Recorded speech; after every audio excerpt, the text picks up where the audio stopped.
এখানে আজকে একটা প্রেডিকশন দিয়ে যেতে চাই যে আমাদের সরকার এসে বলবে আজকে, এই যে আপনি আগুনটা দেখতে পাচ্ছেন বঙ্গবন্ধু শেখ মুজিব মেডিকেল বিশ্ববিদ্যালয়ে, সে আগুনটা সাধারণ ছাত্র দিয়েছে। আমি প্রেডিকশনটা দিয়ে রাখতে চাই, তারা কিন্তু এই কথা বলবে।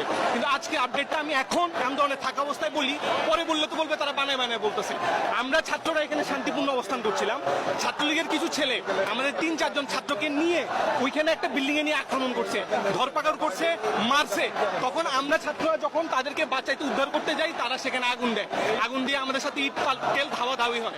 তারপরে আমরা আবার কোন রকম ফিরে আসি, তারা এখনো আছে, তারা সেখানে আগুন দিয়েছে।